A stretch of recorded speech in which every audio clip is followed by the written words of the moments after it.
역사 1, 2과 4-1 중세 서유럽 세계의 형성 들어가겠습니다. 자, 게르만족 봅니다. 로마 끝날 때쯤 나왔던 게르만족이죠. 게르만족은 북부 유럽의 발트해 연안에서 거주했던 사람들이고 농경과 목축을 했지만 게르만족이 이동을 합니다. 4세기 말에 훈족이 압박을 해갖고 와요. 그래서 게르만족이 대규모로 로마 제국 내로 이동을 하면서 로마 영토 안에서 여러 나라를 설립해서 결국은 어떻게 됩니다? 서로마 제국을 멸망시키는 원인이 되죠. 옆에 자료 봐주셔야 됩니다. 자료 1 보시면은요.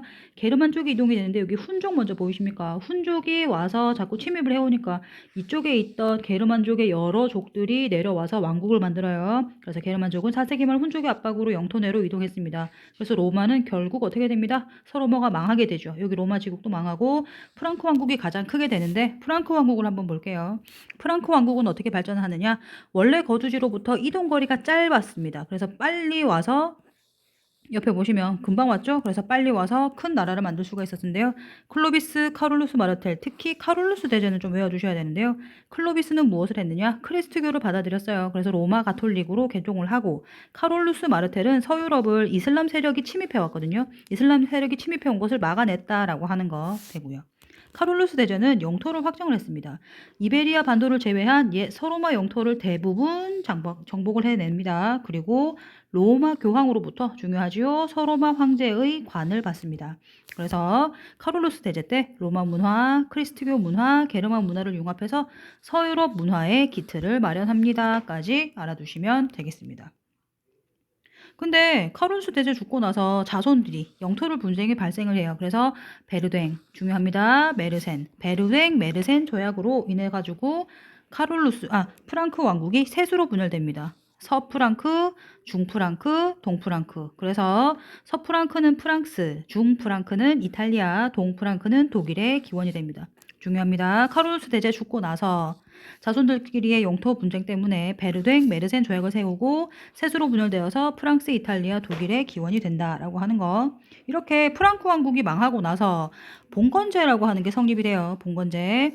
프랑크 왕국이 분열이 되고 바이킹과 이슬람 세력이 자꾸 침입해 오니까 사회가 너무 무서워졌어. 그래서 나를 지켜주는 사람이 없어. 그래서 무장한 기사들이 지방의 통치자로 성장을 하게 되는데요. 자, 성립은 왕권이 약화됩니다. 왕권 약화라고 하는 말 알아두시고요. 그리고 지방 분권적입니다. 나라가 있으면 왕의 힘한테 옮겨지는 것이 아니라 지방에 있는 영주에게 힘이 간다라고 하는 걸 봐주시면 되겠는데요. 한번 볼까요? 자, 주종 관계입니다. 주군과 봉신, 장원제, 영주, 농노인인데요. 요것은 한번 보시면 자, 나라가 있어요.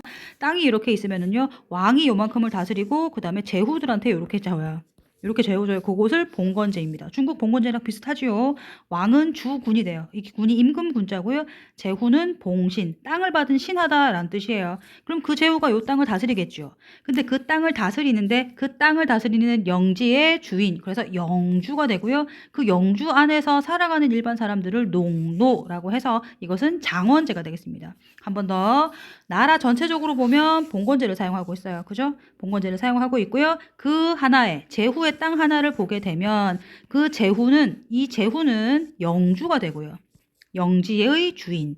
이 영지의 주인이 되고 그 밑에 살아가고 있고 있는 애들은 농노가 됩니다. 이것은 장원제가 됩니다. 다시 한번 보겠습니다. 자, 그래서 주종 관계예요. 주군과 봉신은 주인과 종의 관계로서 기사들이 더 강한 기사를 주군으로 받들고 충성을 맹세하고 군역을 의무를 집니다. 주군은 기사에게 땅을 주지요. 주군은 기사한테 땅을 주고 봉신으로 삼고 쌍무적 계약 관계가 중요해요. 서로 계약을 맺었는데 계약의 의무를 다하지 않으면 그 계약은 깨지죠. 쫓겨나거나 이렇게 되겠습니다. 장원제 한번 들어가 볼게요. 장원제는 그 장원을 다스리는 영주와 그 장원에 있는 농노인인데요. 장원은 봉신이 주군에게 받은 땅, 자급자족의 농촌 공동체를 장원이라고 합니다. 그 장원의 주인이 영주예요. 장원의 지배자.